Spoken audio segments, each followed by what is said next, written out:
new, my name's Nicole. If you're old, welcome back. Today I'm going to talk about something that's breaking my heart. Like a lot. But, you know, at least I didn't order a bunch of palettes. I just ordered the one. But in case you don't follow me on Instagram or Twitter, I posted, I was having an allergic reaction last week, last Monday and Tuesday, and I kind of felt it Friday or Thursday when I was like, but I would film with two palettes. I wasn't sure which one was doing it, and like my eyes just kind of felt a little scratchy, felt a little dry that night, Friday and into the weekend. And I just figured, you know, glitter had gotten my eyes because I was messing with a lot of shadows that had glitter in them. And, you know, they end up all your face. Even though I don't really have a reaction to that, I'm sure they've ended up in my eyeballs before and not had a reaction because I've ended up with glitter all over my face before, right? Yeah, that wasn't it. Because Monday and Tuesday, the following week, I decided to break out and use one of my own palettes, like new palettes. Just that palette specifically, and it got bad Monday, so much worse Tuesday, and it was still bad Wednesday, even though I quit using that and used a different palette. But I basically had the reaction I do with Carmine, but not as severe, which could be like just first time exposure to this. Like, I think my Carmine allergy actually got worse the more I was exposed to it and the more sensitive I became to it,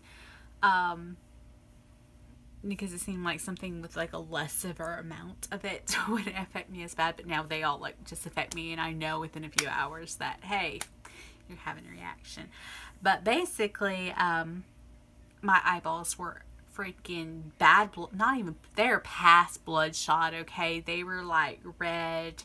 They looked glassy, but they were dry, and this is with my contacts in. I was like, well, hopefully it's not this new pair of contacts that I've had like 2 weeks in their trial, trying to figure out whether I like them and I can order them. And so I experimented. I took my contacts out that night, Tuesday night, when they were really, really bad, and then I put them back in Wednesday morning. And I switched palettes to a palette I had used previously, and like once or twice, but hadn't had a reaction, so I switched palettes. And the palette I'm going to talk about is the Flamingo palette. This palette is one I used Monday and Tuesday of last week. So I used this 3 times and swatched it, right? Okay, this is my first Violet Voss palette, and they are vegan, so no Carmine. So I was like, of course I'm going to order a vegan palette. I'm like, I don't even have to look for Carmines in any of the shades, or you're not supposed to. Don't even get me started on Makeup Revolution's, Revolution Beauty's website, especially the one in England, because they had a couple palettes listed as vegan, but they contain Carmine even in the ingredients list. So don't even get me started on that one. However, if y'all been a long time supporter, or just know, watching one video, I mentioned Carmine. I'm allergic. Carmine is basically crushed beetles. That's what they do. They crush them. They say, oh, the red's not from the blood, it's from their carapaces or carapaces, whatever you pronounce that word. I'm like, yeah, that's where they're getting the red from. Sure. But being a red pigment, it is not just used in red or pinks or purple colors. It is used like in every color, even whites and creams and off-whites, like anything. Like, if you've seen the Lorac Pirates of the Caribbean palette, it's in every shade but the black one. Clinique puts it in their black mascara. So does Maybelline. All of Maybelline's last few launches of mascara have had Carmine in them. All of Clinique's mascaras have Carmine. All of their eyeshadows have Carmine. You know Clinique likes the pastels. Most of Lorac's do, except for the Unzipped Deserts. Those don't have Carmine. And neither does the Unzipped Gold. But they're Pro 1, 2, they're Mega Pros, all of them have it. You know, all those are shades, all their brunch palette, all of that has it. Only the purple and the Urban Decay Electric Pressed Pigment palette has it. All of the Modern Renaissance, save for the brown, has it. All of the subcultures say for the two weird textured ones, the cube and whatever the other color it has it. And we're talking about carmine again. Anyway, so I assumed I would be safe with a non-carmine palette, with a vegan palette. Okay, this is vegan. It doesn't contain carmine, unless they're lying to me. Basically what I did, instead of looking up each individual ingredient, which basically I ended up doing anyway, I compared the ingredient list on the back of this palette, on the box, same thing, with other palettes that I have that I know don't give me a reaction. Like, sorry, I did compare it to the Bad Habit palettes from Hush. Okay, I compared it to the Saint and Sinner palette. I compared it, which is vegan. I did not compare it to Blood Sugar or Thirsty just because I didn't have time. I compared it to the Lime Crime Venus XL. I compared it to the Lorat Gold. Even the Lorat Gunzit Bush has carmine, just to see if... I actually compared it to palettes that have carmine to see if, hey, maybe I'm not allergic to carmine. Maybe it's this other ingredient, you know? Okay, things like that. But I kept comparing it to Juvia's Place, all the Juvia's Place palettes I have and have used, because I was thinking it might have been like a dye that I haven't been exposed to, because it does have like some odd numbered dyes that sometimes aren't in not every palette I use. But I have used palettes that have had them. I found all the dyes, like especially in the Juvia's Place and a few others. Oh, in the Saint Center. So I found them in all those places. There is one ingredient that I am not finding in any eyeshadow palettes that I have owned or tried or anything. Not even in the carmine filled ones of Lorac, of Modern Renaissance and Subculture, or Urban Decays. Like nothing. Okay, this, or Tarte. I even compared it to Tarte. Okay, and Tarte uses a lot of carmine in their shadows too. But I compared to them. I compared it individually, like, because you know some of the shades are here, here, here. I compared it to Too Faced formula, like the chocolate gold formula at least, because there's two shades I can't use because of carmine in there. You know, so they have a different formula, and a lot of them have different formulas. If you ever looked up the Too Faced chocolate gold, if you bought that palette, the ingredients start at the bottom and the back, go along the bottom, go along each side. Yeah, even the top little piece that's that big, yeah, that's how much ingredient differences there is in every shade, and I've used about every shade in that palette. Same with the Saint Center. I've used every shade in that palette. And Juvia's Place, I've used like every shade in their palettes, but they just have like a lump collection. And I even compared it to Makeup Revolution's formula, especially the ones that I know don't have carmine, like their little most of their $7 palettes, the little ones, not the new ones, the old ones that do like the Naked 1, 2, and 3.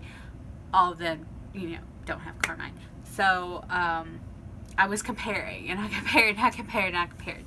At first, I thought I was going to be down to 2 ingredients, but then I finally found the Saint Center's ingredients, which is very, very hard to find.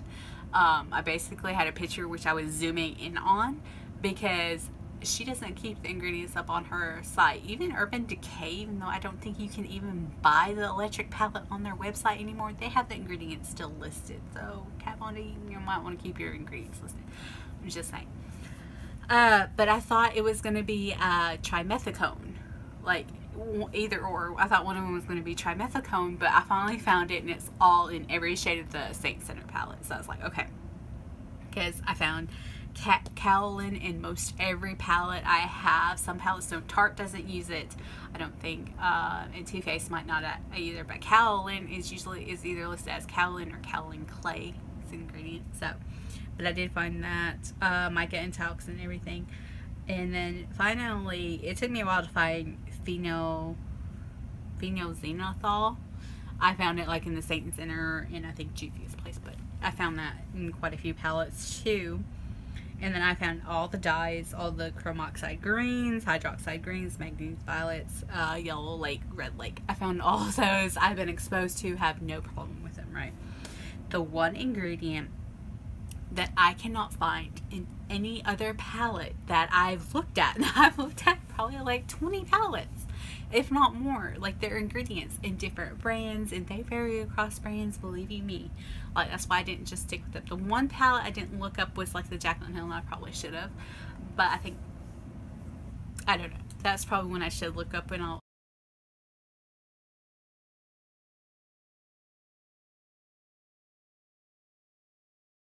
might come back to it, but, or any of the Morphe ones, you know, the Jaclyn Hill's the only Morphe I have. So I probably should have looked up that one, but I looked up all these other brands, and this is the one ingredient I cannot find anywhere else. It is called tridecyl trimalate. Hi, Future Nicole here. I finally looked up the ingredients, which I posted just 2 seconds before this, for the Jaclyn Hill Morphe palette. And I haven't compared it to any other Morphe palette, but that palette does contain this tridecyl trimalate and also trimethicone, and every ingredient that is in the Violet Voss Flamingo palette it contains, which is very odd and fishy. But the Jaclyn Hill palette does contain a few extra ingredients that the Violet Voss does not. So at this point in time, I am at a loss as to what I am allergic to. If it's the combination, if being more exposed to that particular ingredient, because it is the one ingredient I can't find anywhere else.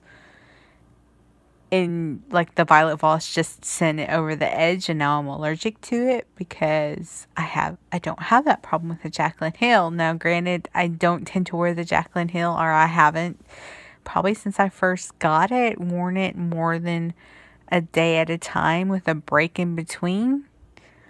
So I don't know if it's that or what. And now I'm just really confused, or if they're lying to me about the ingredients and there really is carmine in it, or something in an overspray, or their glitter. I don't know. I'm at a loss because I don't have to put like glitter ingredients down. You know, that's not like a requirement, I don't think. I don't know. So I'm at a loss.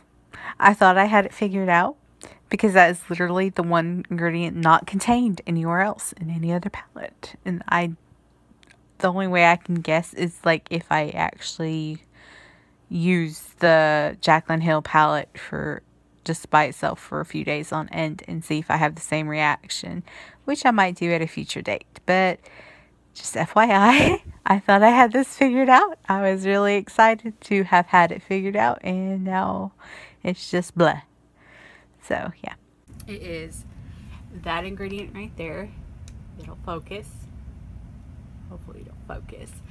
I cannot find that anywhere. When I just decided to look it up and Google it, the first things that come up are Paula's Choice skincare. So that tells me like it's probably good for your eyes, or most people's eyes. Apparently not mine, but it is a common skincare ingredient. And Paula's Choice is like up there. It's not cheap. As far, I think it's pretty pricey, but people swear by their skincare line. So it's a very popular, good brand. You can't really get anywhere but their website, I think. I don't know. But I've heard of that, and so like the first thing that pops up is Paula's Choice, and I can't quote exactly where I found it. It was a study submitted in 2015. I don't know the parameters. I think it might have just been on rats or something. But they were testing a bunch of cosmetic ingredients, and Lord knows it's probably not here. I think it was for like in the UK somewhere, or Europe, who are way better at testing out ingredients to get them approved for eye. If you've ever heard me or even Jen Loves Reviews rant about it, that's why like the Red Lake 40 and stuff like that is not approved for eye safe, because they consider staining and dyeing your skin the same thing, and dyeing your skin's a no-no, but it's actually just, it can stain your skin, that dye can, and a few others, and blues and stuff.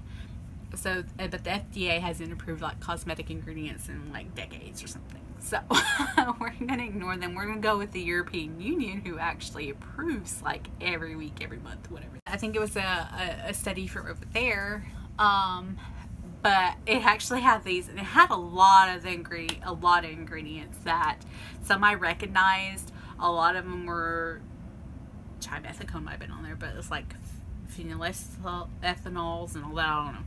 It's a bunch of ingredients, probably like 10, and it listed, I guess, what the side effects were on some of these ingredients, but it also said like it was such a small percent that, like I read somewhere else, it's such a small percent, like most people don't have a reaction, that so it's approved. But one of the little check marks in this study, and it'll be like on the first page if you look up this ingredient, it'll be like probably right under Paula's Choice, I think it was. It had the check mark for eye irritation. So apparently it can happen. It happened in this study. I didn't read too much in the study because it wasn't just that focused on that ingredient. It was like a lot of ingredients, but it did have the, like it had all of them, like can cause this, and this, or if it had a check mark underneath the columns, and it had eye irritation out there, and this tridecyl trimolate had a check mark for eye irritation. So yes, he found a new ingredient she's allergic to, and I'm guessing this is a Violet Voss formula thing. It might be more things.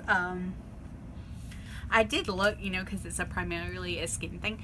I looked to see if it was in the Smashbox Photo Finish Primer. You know, that stuff breaks me out every time I use it, and it's not. So, you know, I was thinking maybe I can narrow it down why that stuff will break me out, but other silicone primers don't. Still haven't narrowed it down. Sad. I can't even return this. The only way you can get a refund is if it comes broken or something. But that's probably turned me off on Violet Voss, because I'm sure that's probably an in-house formula. I doubt it's just specific to these shades or anything. Now my review for the couple of days I actually used it. The shimmers in this are gorgeous. There is glitter in this one that doesn't look like it does have it. It does have glitter. That one has microscopic glitter that will fall out on you.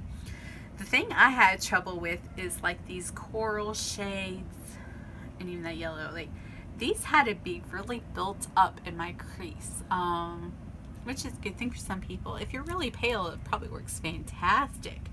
But those two had to really be built up in my crease, which, you know, fine if I'm just blowing out my crease, but if I want like a crease color to like show up, you know, I'm expecting to show up, especially at least that one. But I swear I had to build that one up too, and I think even Flamingo's, and you know, that one ended up murky on me.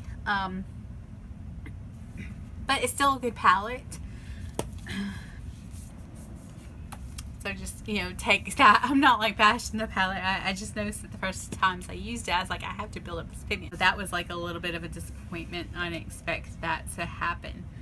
But, well, I really didn't expect to find yet another ingredient I was allergic to. But you know what I'm really happy about? I am so happy because, you know, I had thought about getting that Ride or Die palette, which is $75 freaking one time. And I just kept putting it off. And then, you know, the Holy Grail palette too. So I'm really glad I never did. But it's still sad. Like, I was planning on probably getting that palette. Even, you know, I was going to try it out one day maybe when they had a sale. So, yeah. This poor pretty palette is going, I don't know where. So, yeah, live and learn. But that is the only palette, and I swear I've looked at across brands, across palettes and brands, more than 20. Because, heck, I own, what, like 6 Juvias? I own a few, like, looked up 4 Lorax, actually. Oh, and I looked at the Pinky Rose ones, too. It's not in there. Yeah, and then Urban Decay. Did I look up Urban Decay palette? I swear. Makeup Revolutions. I looked up in a few. ADH. Prism. Saint Center. Chocolate Gold. Chocolate Bonbon I looked up too. It ain't in there. So, yeah. Must be their special concoction. I don't know. I have no idea. So, anyway, thank you for watching. I hope I didn't sound rant, because it's a good palette. other than, you know, having built those up a little bit, I just can't use it. So anyway, thank you for watching. Like and subscribe. Toodles.